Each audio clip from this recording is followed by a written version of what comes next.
Saya mau cerita sebentar tentang khol. Dulu 84 guru saya Kiai Haji Maimun Zubair, semua mas saya se-Indonesia rawuh ke sini untuk muktamar. Termasuk bapak kandung saya Kiai Haji Nur Salim ikut datang, ikut menyaksikan betapa pondok ini zaman itu masih Kiai As'ad jadi tonggak sejarah penting dalam NU, yaitu kembali ke Khittah 26. Kita tahu NU dulu itu ormas, kemudian era Gus Wahid jadi partai politik, era Gus Dur karena saran beberapa kiai, wafi muqaddimihim ada Kiai As'ad, Kiai Ahmad Siddiq dan beberapa kiai, kembali lagi ke Khittah 26, yaitu menjadi ormas, organisasi masyarakat yang menaungi, yang mengayomi, yang menganjurkan mazhab ahli sunnah wal jamaah. Tadi Gus Azaim cerita betapa pentingnya para pendiri, para muassis yang diibaratkan sebagaimana pohon. Saya masih ingat Dawe Mbah Mun. Saya nanti cerita mas saya sebentar, terus cerita kitab Al-Ataqoh As-Somadiyah dikarang Said Muhammad, fawaidnya maksudnya. Kalau Islam Arab, ini kata Mbah Mun, kalau Islam Arab itu contohnya kayak pohon kurma, jadi kuat. Dan wajah tasbihnya itu di daunnya tidak jatuh. Tapi kalau Islam Indonesia kata Mbah Mun itu kayak padi, jadi ya agak doyong-doyong sedikit gitu. Jadi untuk menghadapi angin besar itu pilihannya dua, Anda kekar kayak kurma atau fleksibel kayak padi. Jadi ya doyong-doyong sithik gitu ya. Ada koruptor sowan, salam templeknya ya diterima gitu ya. Ada calon bupati cantik ya didukung, pokoknya agak-agak doyong gitu. Tapi baru kayak doyong itu nggak bisa roboh karena fleksibel. Jadi kazar in akhraja syatahu, jadi ada dua tamsil. Karena memang menghadapi orang fasik, orang dolim ini, kita sebagai ulama itu ya kebingungan. Ini mungkin Ki Afif bisa bahsul masail ini. Karena pertanyaannya gini, saya berkali-kali digojlok sama bapak saya. Berteman orang fasik hukumnya gimana? Pasti dijawab haram. Tapi kalau pertanyaannya dibalik, membina orang fasik hukumnya gimana? Baik. Dan bisa membina kalau berteman.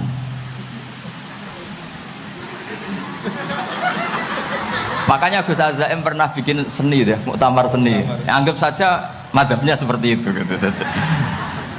Jadi ya agak doyong-doyong sedikit. Masa ketop berteman orang yang macam-macam, tapi itu fleksibel. Nyatanya tetap soleh sampai sekarang gitu. Itu berarti itu ya gitu kata Mbah Mun itu. Jadi untuk menahan angin yang besar pilihannya hanya dua. Anda kokoh kayak pohon kurma atau fleksibel kayak padi. Nah, Islam Indonesia kata Mbah Mun itu pari wae katanya, padi. Jadi ungkapan-ungkapan para mas saya ini penting karena khazanah yang saya baca.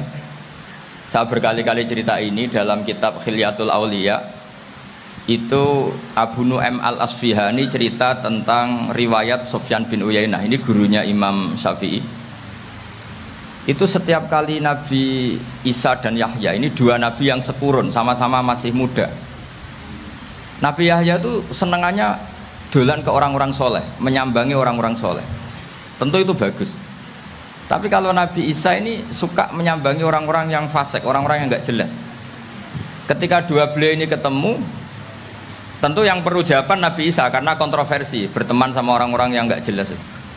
Kata beliau, innama ana tabibun udawil mardo. Seorang kiai, seorang nabi, orang yang baik itu ibarat dokter. Di mana-mana dokter tuh ngobati orang yang apa? Sakit.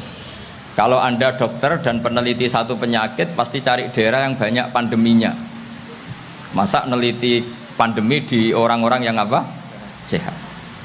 Jadi ini juga perlu dibahsul masailkan karena tadi dibolak-balik itu. Bina orang berteman orang fasik hukumnya haram karena wa in kana dasarrin fajanibhu sur'atan. Tapi kalau bina orang fasik hukumnya baik. Bisa bina kalau berteman. Jadi fikih itu ya karena dibolak-balik. Makanya sholat juga gitu, sholat yang tumak ninah yang lama itu ya bagus. Masa jagongan mbek pangeran nggak asik, jagongan sama teman aja asik, masa jagongan sama pangeran tidak apa asik. Tapi kalau Ibnu Abbas sholat tuh cepet. Ketika ditanya kenapa kalau anda sholat cepet, setan baru tata-tata mau goda saya sudah selesai kata. Karena setan itu ya jaga jaim tuh, jaga image. Jadi kalau mau goda orang itu ya surinan dulu, macak-macak dulu. Ternyata mau ke situ sholatnya sudah selesai. Lah kebetulan mazhab saya itu yang kedua itu gitu. Jadi kalau Gus Azaim itu sholat lama sekali. Itu ada mazhab tandingan, yaitu mazhab saya. Itu karena ini sepuh saya, meskipun top beliau tapi sepuh saya. Saya sudah 50, beliau baru 40. Ini berarti baru memulai kiai. Kalau pakai umur nubuah ini baru memulai. Jadi mazhab itu penting. Jadi pembanding itu harus diutarakan. Sehingga dalam fikih manapun itu sebuah mazhab itu harus diuji itu lewat pembanding. Dulu itu setiap debat fikih antar ulama itu mesti nggak ada yang menang. Misalnya saya kiai kelihatan miskin itu ya baik supaya santri-santri yang miskin itu punya teman gitu. Karena ya rata-rata santri itu miskin, nah dikancani kiai kan seneng gitu. Tapi problemnya kiai yang miskin itu ya nggak bisa nolong santri karena dia sendiri apa miskin. Makanya dulu Imam Syafi'i itu pengagum orang miskin.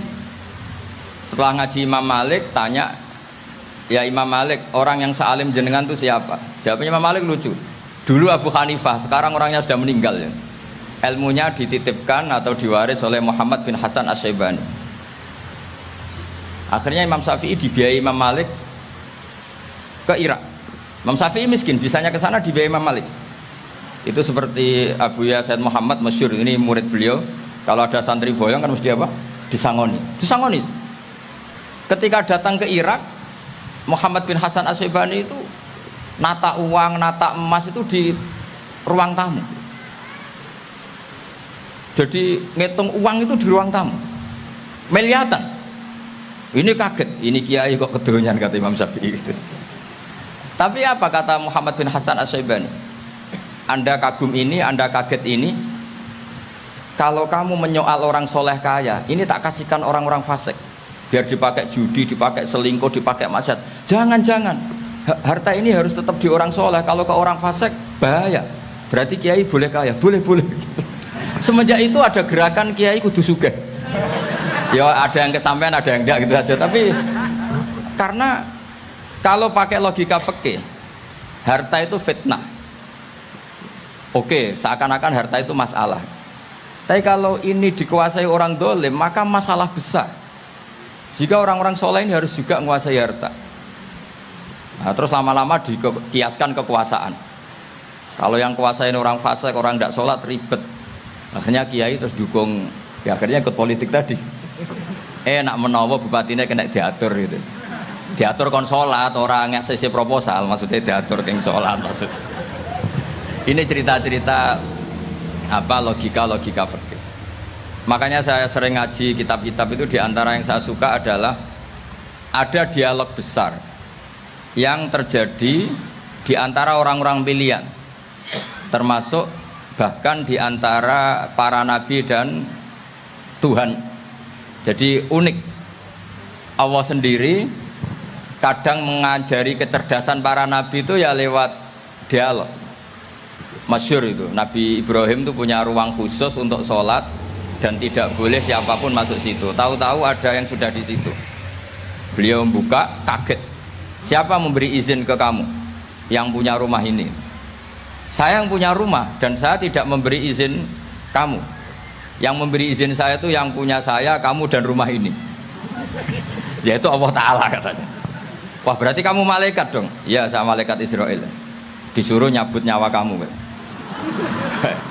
Ya agak sopan karena nggak pernah mondok di Salafiyah itu namanya malaikat Israel itu. Itu akhirnya Nabi Ibrahim bilang, wah itu keliru, Anda pasti keliru. Hal ra'aita habiban yumitu habibah, hal ra'aita khalilan yumitu khalilah. Saya ini Khalilur Rahman, saya ini kekasih Allah. Masa ada kekasih bunuh yang dikasih? Itu Israel akhirnya ngaji, masuk akal juga. Ternyata perintah ini mungkin hoax ya. Pokoknya dia terus mikir akhirnya. Iya ya, masa ini kekasih Allah kemudian oleh Allah dibunuh, dimatikan. Terbanglah Israel, matur lagi, ya Allah, kata Ibrahim, hal ra'aita khalilan yumitu khalila. Masa kekasih bunuh yang dia apa? Kasih. Kayaknya masuk akal Gusti. Mulai ngaji lah kira-kira gitu malaikat itu. Akhirnya oleh Allah dijawab, ya sudah begini, kamu datang ke Ibrahim bilang, hal ra'aita habiban yakrahu ayyalqa habibah. Masa kekasih tidak siap ketemu yang dikasih. Nah, jadi akhirnya Nabi Ibrahim, Israel datang lagi. Logikanya sekarang enggak gitu, begini katanya diajarin. Hal ra'aita habiban yakrahu ayyalqa habibah. Masa kekasih tidak siap ketemu yang dikasih. Terus kata Ibrahim, oke, ya terus mau meninggal. Jadi kalau jenengan cinta betul sama Allah ya harus, ya tidak usah, jangan sekarang. Tapi kalau mati di rumah aja, kalau di pondok ngerepotnya kiainya nanti itu. Tapi nanti setelah punya cucu banyak lah. Nah, barokahnya baca ini, dialog-dialog orang pilihan ini akan tersibak. Karena tidak dalam semua kebaikan itu nggak ada logikanya, rata-rata ada logikanya. Misalnya begini, kalau Anda orang soleh, kemudian anak Anda pamit mau sekolah di Jerman, pilihan Anda mengizinkan apa enggak? Karena potensi jadi fasik ya tinggi, karena di tempat-tempat maksiat. Potensi berdakwah dari daerah yang untuk daerah yang tidak ada dai-nya menjadi ada. Itu mesti ulama itu berdebat. Misalnya punya anak pamit mau kembali atau keluarga. Yang satu cara berpikir optimis. Awal ada dai di beberapa negara Eropa itu ya barokahnya imigran, pekerja, mahasiswa. Dan semua itu bumi Allah, harus ada tasbih, harus ada tahmid. Dan itu harus dimulai dari kemauan atau mengizinkan anak asuh kita ke sana. Tapi di sisi yang lain potensi jadi fasik itu tinggi sekali. Pemana iman pas-pasan. Nah, hal-hal seperti ini itu pasti jadi perdebatan. Dan kita harus menjawab. Dan tadi kayaknya di semua Basul Masail Pondok Salafiyah jawabnya pede semua, nggak ada ragu, nggak ada khilaf. Baguslah kalau pede. Meskipun nanti mungkin ada ulama lain yang cara berpikir apa? Berbeda. Sehingga ini saya cerita ya. Sehingga di kitab-kitab fikih, misalnya saya kok hidup di Bali sudah punya komunitas ngaji. Itu kok saya pindah ke Sukorejo sini. Banyak ulama yang mengatakan haram. Karena membiarkan bumi Allah yang sudah pernah ada orang yang sujud kemudian ditinggalkan kosong dan kemudian dikuasai orang yang tidak sujud. Jadi dianggap itu pembiaran. Jadi banyak di kitab Qalyubi, sarahnya Mahalli, jika ada seorang muslim yang hidup di negara orang kafir, dia nyaman, tidak dapat teror, itu nggak boleh lagi pindah ke negara Islam yang sehat. Karena takutnya li Allah yastau lial kafir tilkal buk'ah, supaya bumi itu tidak dikuasai orang kafir. Jadi ini hal-hal yang para fuqaha itu harus berdebat. Karena ini masalah-masalah furu'iyah. Sehingga mulai dulu ya banyak ulama yang nyun sewu berpolitik. Mulai Wali Songo sampai sekarang alhamdulillah yang minat banyak. Mungkin bedanya ikhlas sama tidaknya. Tapi kalau saya pernah dikeluhin utusan dari ya komunitas. Islam Indonesia itu dulu itu ceritanya banyak yang dari Kamboja. Kalau dulu orang cerita itu orang Cempa. Itu setelah di Indonesia besar Wali Songo dan Brawijaya 5 itu sudah mulai oleng. Itu singkat cerita mereka berpikir ingin bikin kerajaan apa? Islam di Demak Mintoro dengan raja pertama yaitu Raden Fatah. Karena Raden Fatah ini putra Brawijaya. Padahal setelah jadi kerajaan ini era cucu sudah konflik, berebut kekuasaan. Akhirnya sampai jadi Jipang, jadi Jogja, jadi Solo dan seterusnya. Tapi kata Mbah Mun itu tetap barokah kata. Karena orang Islam terus terbiasa mimpin. Sekeliru-keliru sidik sebagai orang Islam biasa mimpin. Sehingga zaman Mbah Hashim ya sudah mimpin Masumi, zaman Ki As'ad pengaruhnya besar, sampai sekarang Kiai-Kiai pengaruhnya besar. Nah barokahnya Kiai-Kiai pengaruh besar ini sampai moral jadi ukuran. Misalnya sekarang ada calon bupati kok nggak sholat itu pasti kalah. Jadi sholat itu jadi tolok ukur untuk calon apa?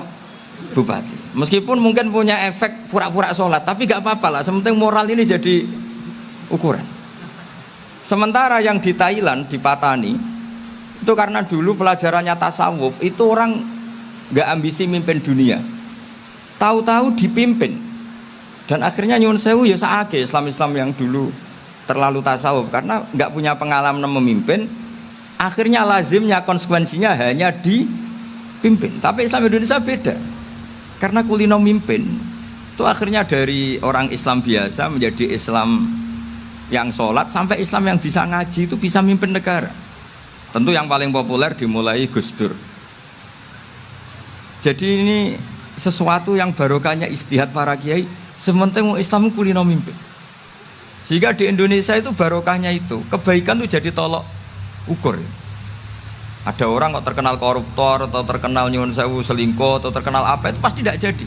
Karena moral itu menjadi tolok ukur. Dan itu adalah politik para kiai. Jadi ini saya cerita, dan itu negara juga akhirnya untung karena seleksi agama sama negara itu sama-sama kiai ya bilang negara harus dipimpin orang soleh, negara juga bilang seperti itu. Nah, ketokohan-ketokohan para beliau-beliau ini yang maulah bekerja sama dengan umarok. Kita tahu dulu Pak Harto ya rawuh ke sini ketika Muktamar 84, rawuh ke Ki As'ad, ketika mau kembali ke Khittah juga dirembuk oleh ulama dan umarok. Dan akhirnya ini menjadi negara yang alhamdulillah semoga selalu menuju baldatun thayyibatu wa rabbun ghafur. Nah, kemudian di sini saya tabarruk dengan Said Muhammad, gurunya Kiai Haji Azaim. Saya mau cerita tentang amaliyah tadi. Saya sebetulnya nggak niat bacakan bab itu, gara-gara ada khataman jumlahnya banyak saya jadi pusing. Ini panitianya tanya, khatam betul apa enggak? Iya Gus, khatam betul. Tapi kayaknya saya tidak yakin itu. Karena saya ini kan dari pondok tahfidz itu. Biasanya anak khataman itu ya rodok bodoni itu. Wes diwaca buanter sing nyemak mau ndelok pojoke tok. Mergo kebanteren. Nah, akhirnya lafat-lafat yang di tengah itu enggak di apa? Baca. Tapi ya semoga dimaafkan Allah lah. Yang jelas itu enggak. Tapi saya mau cerita ya. Jadi cara berpikir Said Muhammad ini nanti juga saya teruskan di Ma'had Ali. Ini saya baca ya. Di antara yang diyakini madhab Malikiyah, ini saya baca saja teksnya. Jadi ada riwayat namanya, kalau Said Muhammad bahasakan itu Ataqoh Somadiyah. Kalau di Indonesia kadang orang bilang Al-Ataqoh Al-Kubro, yaitu dengan membaca surat Ikhlas. Di sini jumlahnya hanya 100 kali, Kila 1000 kali. Tadi berapa semua? 700 juta ini sudah susuk banyak ini. Di sini hanya 40, riwayat lagi 100, 1000. Terus sampean tadi berapa? 800 juta. Wah, ini sudah susuk ini. Itu anak cucu sampean pasti masuk surga itu kalau bisa. Ini saya baca, ini kitabnya Said Muhammad ini. Suratul Ikhlasi wal Itqu minan nar. Akhrajat Tabrani fil Kabir an Fairuz ad-Dailami wa Ibnu Uftin Najasi. Waqad khadaman Nabiyya sallallahu alaihi wasallam. Orang ini jadi khadimnya Nabi. Qala Rasulullah sallallahu alaihi wasallam, "Man qara'a qul huwallahu ahad mi'ata marratin fi shalat ghairiha katabahu lahu bara'atan minan nar." Ini hanya berapa ini? Mi'ata marrah. Berarti kalau satu orang itu cukup 100. Tadi sudah untuk 7 turunan tadi untuk orang berapa? 800 juta. Ya, untuk 7 turunan cukup ya? Cukup. Untuk 7 turunan. Ya sudah susuk ini, sudah susuk ini. Aduh, ribet ini. Nah, ini tak cari pembenarannya, ini supaya keren. Ini di halaman 188 Abwabul Farad.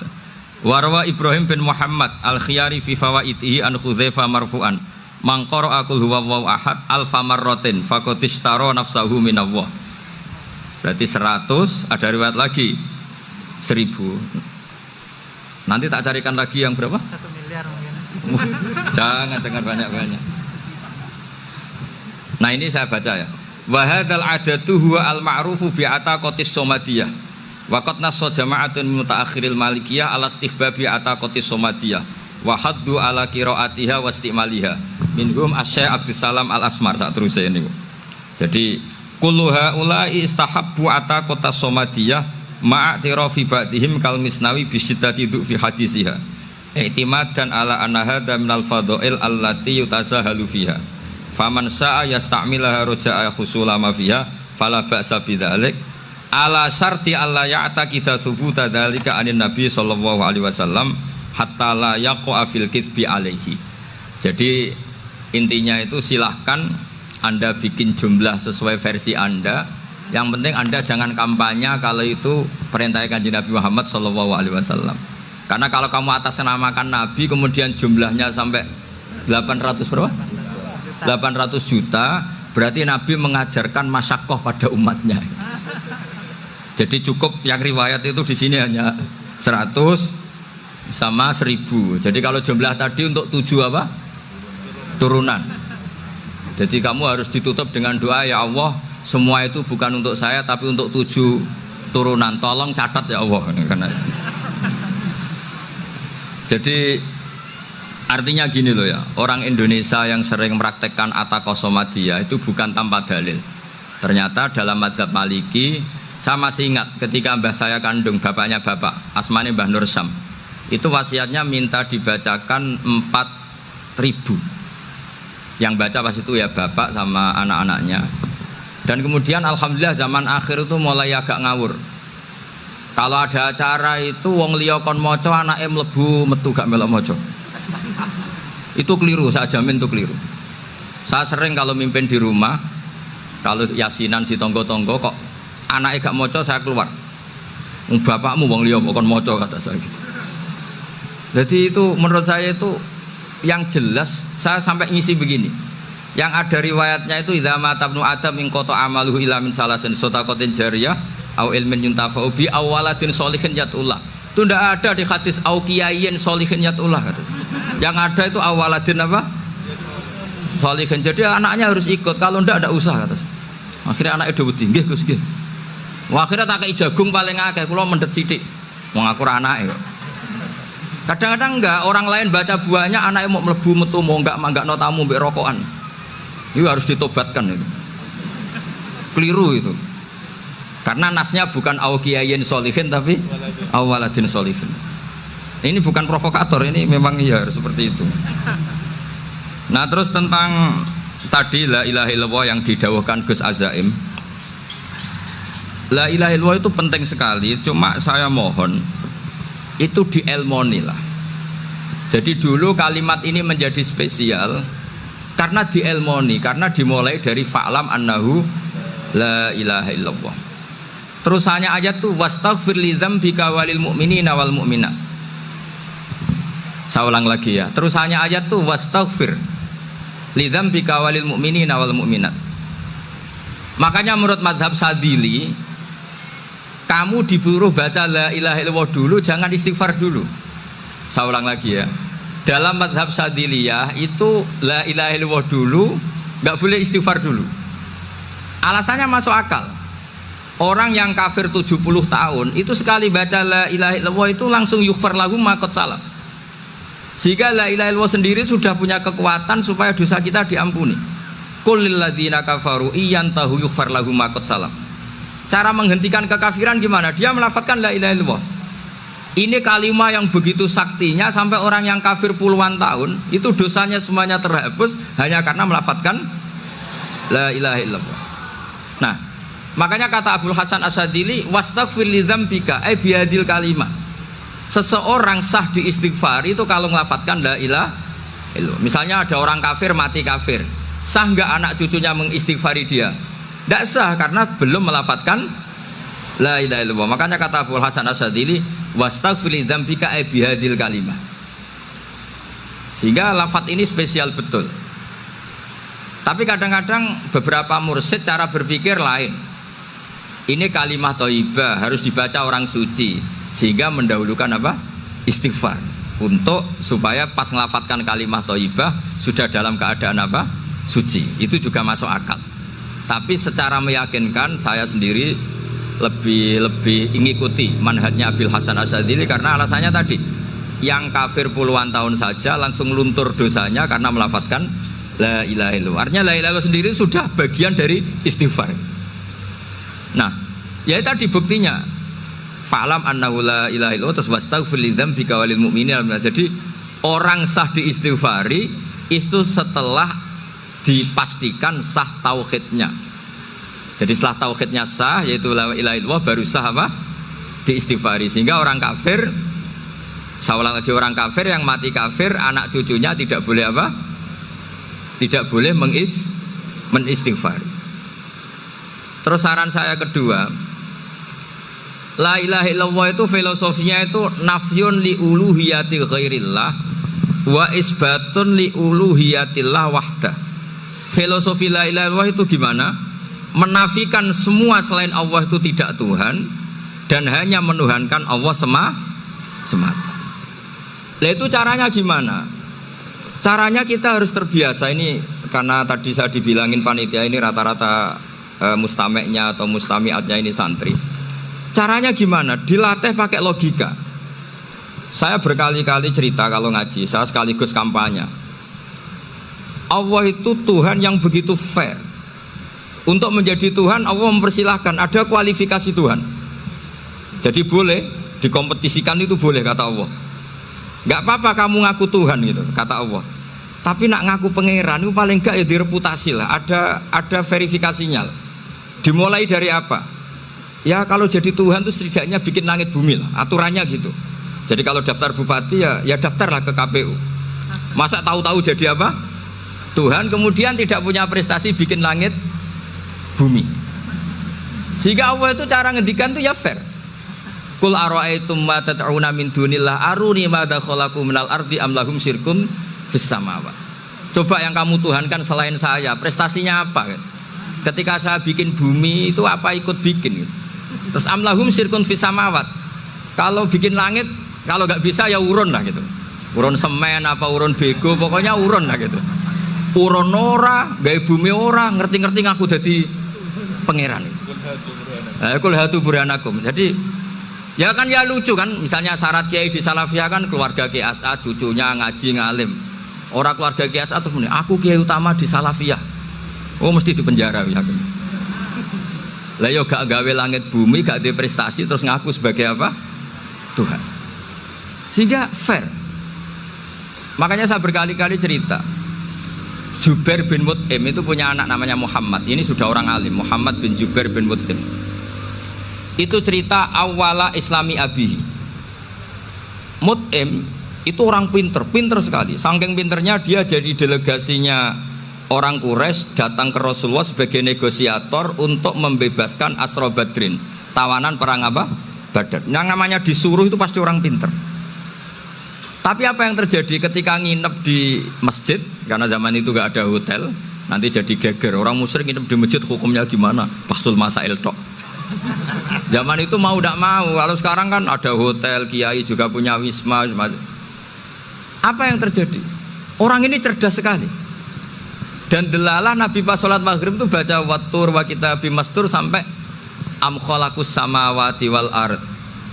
Ya kalau kamu jadi Tuhan ya setidaknya menciptakan langit bumi lah. Namanya jadi Tuhan ya ada persyaratan ya. Paling tidak punya reputasi menciptakan langit bumi. Atau kalau jadi Tuhan setidaknya reputasinya itu enggak diciptakan yang lain. Am khuliqu min ghairi syai'in. Ini jadi Tuhan kok punya bapak, punya ibu. Ini jadi Tuhan kok lahirnya di bumi, ada tanggal lahirnya, ada tahun. Masa jadi Tuhan kok dulu buminya. Pokoknya walhasil tuh akhirnya Nabi ketika salam sholat maghrib dia datang, ya Rasulullah, akalku habis oleh ayat yang barusan kau baca. Sudah saya Islam saja. Argumentasi selain Allah Tuhan itu batal.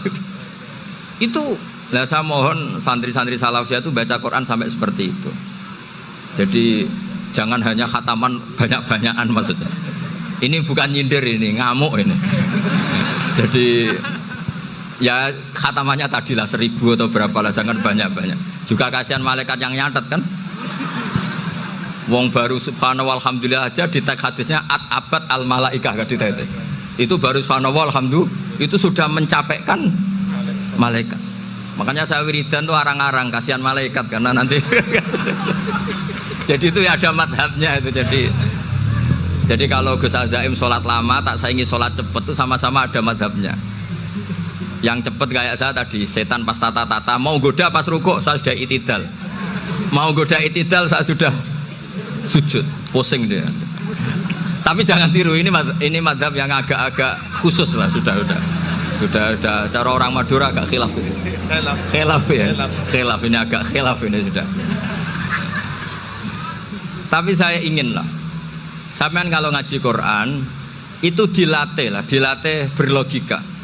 Jadi Allah itu fair, nggak apa-apa kalian ngaku Tuhan tuh nggak apa-apa, tapi tunjukkan prestasi kamu apa. Aruni madza khalaqu minal ardi am lahum syirkun fis samawati am khalaqus samawati wal ard. Diulang lagi, am khuliqu min ghairi syai'in. Setidaknya kalau jadi Tuhan itu ya nggak butuh yang lain lah. Masa jadi Tuhan kok wujudnya saja butuh orang lain, butuh bumi, eksistensinya butuh makan, butuh minum. Makanya Allah cara meniadakan uluhiyah selainnya itu Allah itu redaksinya itu mengena sekali. Yaitu tadi dengan cara-cara seperti itu. Sebagian ayat disebutkan ma asyattuhum khalqas samawati wal ardi wala khalqa anfusihim. Wong Tuhan kok enggak punya reputasi bikin langit, bikin bumi, bahkan untuk menciptakan diri saja enggak bisa. Ya sudahlah, kamu tidak usah ngaku Tuhan, nggak level kata-kata gitu. Akhirnya terus ditemukan Tuhan yang sejati, yaitu wal awwalu wal akhiru wal zahiru wal batin. Nah, itu yang Mut'im ini tadi termasuk orang yang sangat cerdas sekali. Padahal itu bacanya bukan pas basul masail, enggak. Nabi pas sholat maghrib, juga bukan pas ceramah, enggak. Tapi itu didengarkan. Makanya termasuk ini spesial untuk hormat saya kepada Ki As'ad. Makanya saya ini kalau mentasjek santri-santri ini agak sensitif, tapi sudah saya tidak perlu takut fitnah. Saya termasuk kenapa saya ingin jadi ahli tafsir, tentu yang membentuk itu Mbah Maimun dan bapak saya. Bapak saya itu hafal Quran kayak hafal Fatihah, saking senengnya Quran. Mungkin bisa kamu saingi itu. Itu adalah orang kafir itu bisa paham Quran. Itu sangat menyinggung saya. Orang kafir itu bisa paham Quran. Ketika Umar Islam itu karena mendengar apa coba? Mendengar apa? Quran. Dan itu masih kafir apa sudah Islam? Masih kafir karena kalimat-kalimat yang di Quran itu begitu jelas wal kitabil mubin sehingga didengarkan orang kafir pun tuh ngefek. Makanya ketika Umar datang ke saudari putrinya kemudian dengar Toha ma anzalna alikal Quran apa? Litasko, itu dia terus iman. Begitu juga Mut'im. Itu ketika dengar Nabi baca surat At-Tur ya langsung iman.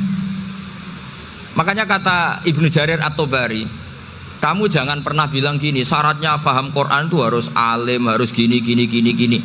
Lah nanti berarti orang kafir punya alasan di depan Allah, ya Allah, engkau ngandani kami dengan Quran yang nggak bisa difahami kecuali alim dulu. Lah saya alim gimana? Nggak pernah mondok gimana? Saya kafir. Jadi artinya gini loh, kata Ibnu Jarir At-Tabari, Allah tidak mungkin mengatakan gini, ifhamil Quran bima la fahmalaka. Quran itu harus kamu fahami. Sementara orang kafir karena lafadznya Quran khusus nggak bisa memahami. Makanya Quran itu dibaca, itu banyak orang kafir yang menjadi muslim karena mendengar apa? Al-Quran, padahal kafir. Nah termasuk tadi Muhammad bin Jubair bin Mut'im ini itu menjadi Islam ya karena mendengar Quran, padahal dia saat itu masih apa? Kafir. Karena tadi logika misalnya nggak paham secara lafadz Arab. Sekarang misalnya nyuwun sewu ada orang ateis, Saya pernah didatangi seorang ateis yang nggak percaya Tuhan. Saya mau Islam Pak Ba, asal Anda bisa menjelaskan Tuhan itu siapa. Coba Quran dibaca secara makna, tidak secara lafaz tapi secara makna. Begini misalnya, ada orang ateis datang ke saya, Pak Ba, saya mau Islam, asal Anda bisa menjelaskan Tuhan itu siapa. Terus saya tanya, ini ngajak goblok-goblokan apa pinter-pinteran, kata saya. Terus dia jawab, ngajak pinter-pinteran Pak, saya ini doktor katanya. Maksudnya di akademiknya dia doktor, mungkin jurusan matematika atau apa, tapi di ketuhanannya jeblok. Terus tak tanya, kalau ini ada kertas, kamu suka ada rumusnya apa suka ada? Ya suka ada rumusnya. Kenapa ada kertas? Ya karena ada yang bikin. Nah kira-kira berstatus membikin atau membuat itu sesuatunya maujud apa enggak? Ya pasti maujud lah, pasti ada. Ya sudah, anggap Tuhan itu adalah sebab dari semua yang ada. Masa alam yang seperti ini, langit dan bumi ini maujudat, kemudian kamu katakan khalaqahal adam, bahwa alam raya yang maujud ini diciptakan oleh ketiadaan. Ya juga, berarti Tuhan itu ya. Ya itu yang namanya Tuhan. Lah mulai dulu kiai-kiai ngomong gitu kan saya Islam katanya. Jadi kiai-kiai itu kadang-kadang kalau dakwah pokoknya KBU digawe Tuhan. Beda dengan dakwanya orang-orang mantek. Orang-orang mantek itu kan nggak pernah nyebut Allah. Ini alam hawadis, la budda min muhdis. Meskipun mereka, nah muhdis ini menurut Islam namanya Allah, tapi sebetulnya kan nggak langsung bilang Allah. Jadi tak kasih tahu, alam raya ini maujud nggak? Ya maujud Pak. Bisa nggak sesuatu yang nggak ada menjadi faktor wujudnya yang ada? Ya nggak bisa, namanya nggak ada itu nggak bisa jadi faktor. Nah itu hebatnya ulama-ulama kita ketika mengenalkan Allah itu siapa? Zat yang wajibil wujud. Jadi kita ini kalah pinter be ulama-ulama dulu. Ya alhamdulillah kalahnya sama ulama dulu. Kalau kalah sama ulama sekarang isin lah. Jadi ulama dulu sudah pinter.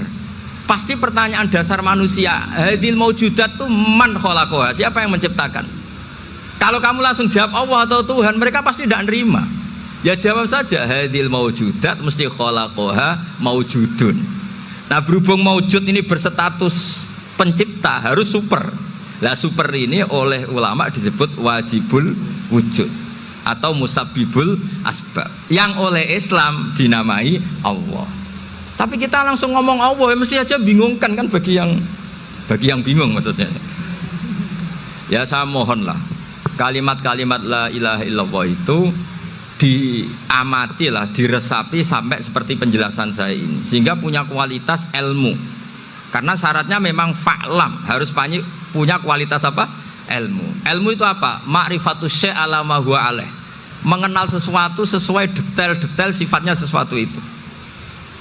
Misalnya kalau Allah sudah jadi Tuhan, ya harusnya qabla kulli syai'. Masa Tuhan sama yang dituhani wujudnya dulu yang dituhani, ditemukanlah sifat awal atau qadim. Makanya benar Gus Azaim tadi kalau sudah bertauhid harus hafal akidah berapa khamsin. Dimulai apa? Wujud. Kenapa harus dikatakan wujud? Karena alam raya ini kadung maujudat. Hadhil alam maujudun. Masa maujudun khalaqahul adam? Masa maujudat khalaqahul adam? Nah itu yang disebut am khuliqu min ghairi syai'in am humul khaliqun. Jadi saya mohon semohon-mohonnya cobalah tradisi-tradisi lihat baru ayat ini dihidupkan lagi sehingga kita baca Quran itu sekaligus menjadi orang yang sangat argumentatif. Karena Quran adalah qul falillahil hujjatul balighah. Dilatih. Jangan bosan dilatih. Makanya kalau saya baca ayat-ayat seperti itu cek fair Allah itu. Fair betul. Enggak apa-apa saya punya pesaing kata Allah, tapi yang imbang dong. Pas aku gawe langit ya bantulah atau ada langit tandingan lah kira-kira gitu. Kalau saya bikin bumi ya ada bumi. Nah misalnya sekarang orang Cina bikin matahari, materinya dari mana coba? Dari yang sudah ada sekarang kan? Tetap saja agak ikut bikin kan?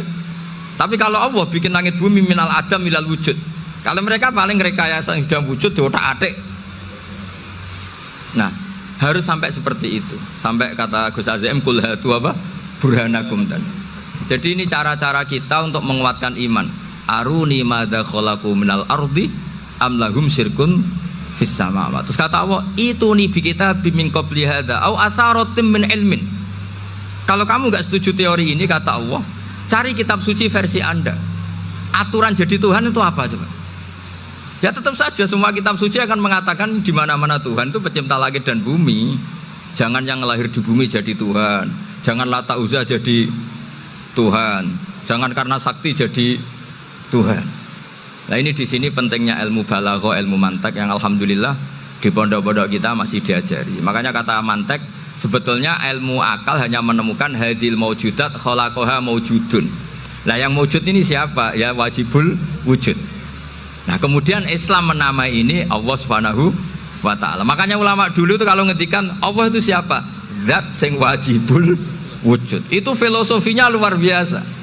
Karena dengan seperti ini bisa menafikan teori ateisme bahwa alam raya ini diciptakan oleh ketiadaan. Makanya saya bilang tadi ngajak goblok-goblokan apa pinter-pinteran gitu. Lah nek ngajak goblok-goblokan yang ini hadhil maujudat khalaqahal adam. Terus kita goblok bareng. Loh iya kan barang maujud diciptakan yang tidak maujud. Wong ora wujud kok mempengaruhi sing wujud. Ya monggo nak goblok bareng kata. Akhirnya gak lho Gus. Saya ini dokter masa kamu ajak goblok.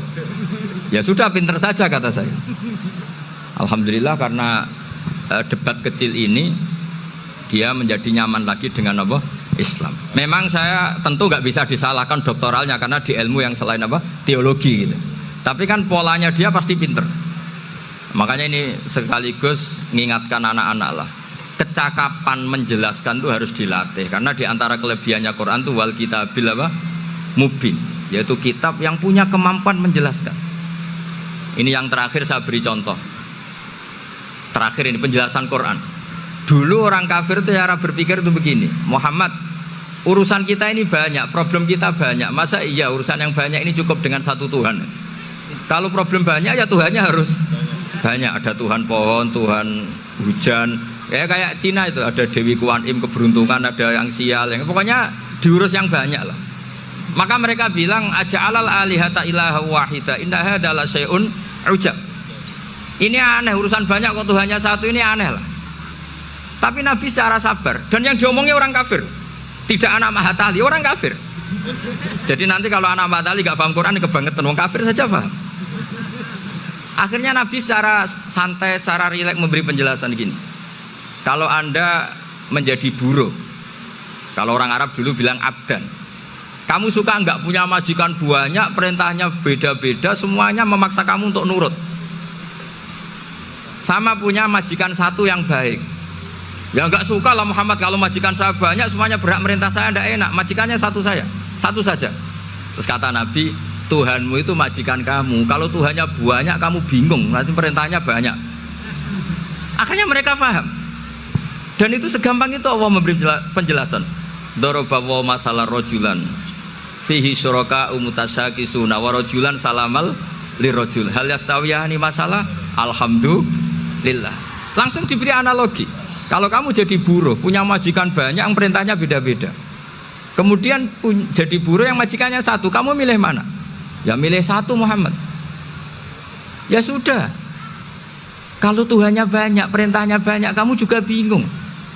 Langsung menjadi faham. Nah, ketika ada orang tidak ikhlas, Nabi cara memberi penjelasan juga gampang. Misalnya saya dikasih uang Gus Azaim 1 juta. Kemudian matur nuwun saya sama Pak Afif. Aneh enggak? Saya ini orang aneh enggak? Orang aneh enggak? Itu Nabi kalau mencontohkan orang tidak ikhlas gitu. Kata Rasulullah, orang tidak ikhlas itu sebagaimana orang beli budak. Min kholisi malih. Budak itu dibeli dari uangnya sendiri. Kemudian fa'amila hadal abdu, budak ini kemudian bekerja dan a'tohullatahu, hasilnya dikasihkan sama orang lain. Terus Nabi memberi percontohan, ayasurrukum ayyakuna abdukum kadzalik. Apa kamu suka kalau budak kamu seperti itu? Dulu orang-orang dulu kan beli budak untuk disuruh bekerja, terus disuruh setor apa hasilnya. Jadi budaknya kamu yang beli, yang biayai. Kalau sekarang mungkin gak ada budak, gini lah. Saya nyuruh Zaid, tak kasih mobil, tak kasih bensin, tak kasih uang jalan supaya narik angkot. Hasilnya disuruh ngasihkan saya. Ternyata dikasihkan orang lain dan matur nuwun sama orang Kamu suka punya budak seperti itu? Ya tidak suka ya Rasulullah. Ya ibaratnya seperti itu. Bumi yang bikin Allah, nyawa kamu yang bikin Allah, semua fasilitas dari Allah. Kemudian kamu menyembah selain Allah. Segampang itu. Dan Nabi telaten sampai dulu yang mayoritas orang kafir menjadi mayoritas Muslim. Dan semuanya tanpa paksaan. La ikroha fiddin. Karena qad tabayyana rusdu minal ghayy. Cara tabayana gimana? Yaitu punya kemampuan menjelaskan. Wal kitabil apa? Mubin. Ini makanya saya mohon lah. Ini saya mohon semohon-mohonnya anak-anak ini kan kader-kadernya Mbah Samsul Arifin, Mbah As'ad, Gus Fawaid, sekarang Gus Azaim, semuanya harus punya kemampuan wal kitabil apa? Mubin. Sehingga diantara sifatnya Nabi itu fatonah, punya kecerdasan. Nabi itu gak pernah debat kalah, itu meskipun sudah terdesak gak pernah kalah. Pernah Nabi itu ngendikan la'ad wa walati orata, tidak ada penyakit menular. Ada orang yang mungkin kurang suka iseng, ada onta yang sudah gudiken dijejerno sama yang waras, ternyata yang waras jadi gudiken. Akhirnya Nabi diundang lah kira-kira gitu. Ya Rasulullah, kata engkau gak ada penyakit menular, tapi ini onta yang gak gudiken tak jejerkan yang gudiken ikut gudiken, berarti kan menular. Nabi santai jawab, faman jarrobal awal, lalu yang pertama gudiken ketularan siapa katanya. Wah kalau ini asli Nabi, ya sudah seperti itu. Jadi ngiranya dia menang karena yang gudikan pertama nulari yang kedua. Ternyata Nabi tanyanya lagi, faman jarrobal awala, yang gudikan yang pertama siapa? Oh ini asli ya maksud saya itu. Jadi Nabi itu gak pernah kalah. Karena Nabi punya apa? Fatona. Jadi saya mohon, ya tadi makanya ini efeknya tuh khatamannya gak boleh banyak-banyak ya. Maksud saya kalau musim khataman ya gak apa-apa, khataman banyak-banyak. Tapi kalau gak musim khataman ya musim-musim tadabbur gitu. Tapi kalau ini musim khataman ya monggo lah. Cuma saya kok kasihan malaikatnya tadi itu kok. Ya ngoten mawon, minta maaf. Assalamualaikum warahmatullahi wabarakatuh.